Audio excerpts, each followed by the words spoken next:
नमस्कार, Supriya organic garden में आपका एक बार फिर से स्वागत है।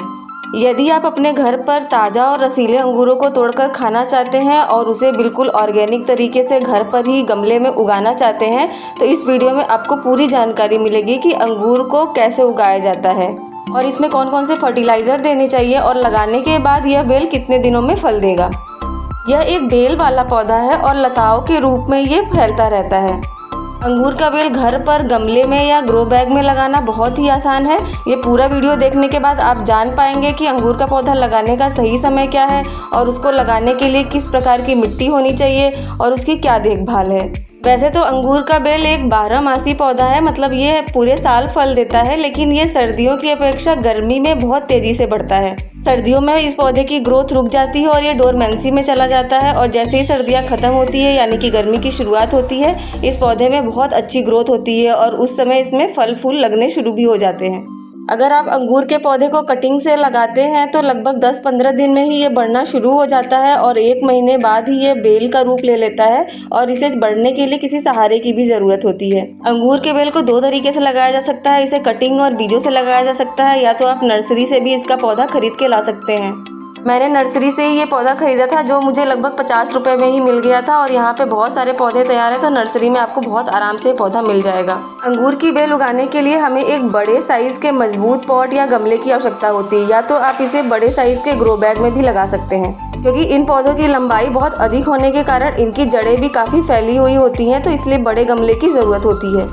इस पौधे के उगाने के लिए लगभग 16 से 18 इंच गहरा और 18 से 24 इंच बड़े गमले या पॉट की ज़रूरत होती है। अब बात करते हैं कि अंगूर के बेल के लिए मिट्टी कैसे तैयार करें। इसके लिए अच्छी जल निकासी वाली मिट्टी यानी कि भुरभुरी मिट्टी और बहुत ही फर्टाइल मिट्टी की ज़रूरत होती है। अगर इसके लिए अच्छी मिट्टी का इस्तेमाल नहीं किया जाता तो जो फल बनते हैं वो अच्छे से नहीं बन पाते, यानी इसकी ग्रोथ कम हो जाती है।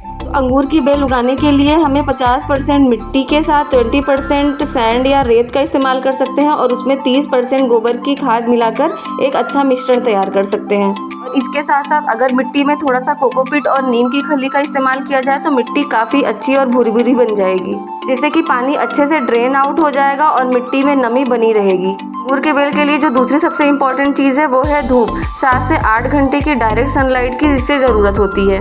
सर्दियों के समय जब ये पौधा डोरमेंसी में चला जाता है तो इसके तने ऐसे सूखे हुए दिखाई देते हैं, तो हमें लगता है कि पौधा सूख गया है, लेकिन ये पौधा सूखा हुआ नहीं होता। अगर आप इसकी कटिंग और पिंचिंग कर देते हैं तो इसमें से कई नई ब्रांचेस निकलने लगती हैं। आप देखिए कि मैंने इसकी कटिंग करी थी तो इसके बगल से ही एक नई ब्रांच निकल आई है और ये सारा नया पौधा जो तैयार हुआ है ये इसे कटिंग के बाद ही तैयार हुआ है।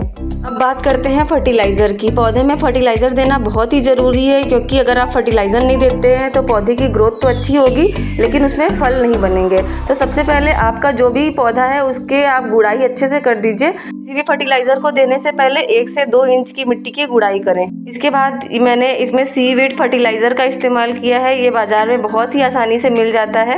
यह समुद्री शैवाल से तैयार किया जाता है और ये पूरी तरीके से ऑर्गेनिक होता है।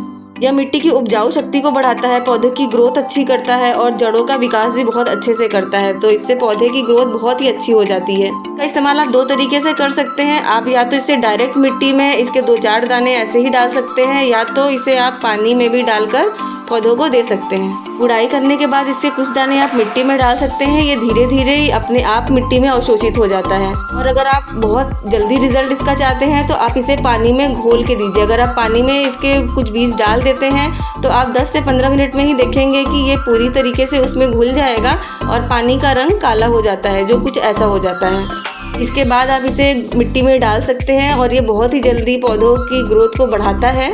इसके इस्तेमाल करने से पौधे काफ़ी हेल्दी और रोग मुक्त भी रहते हैं।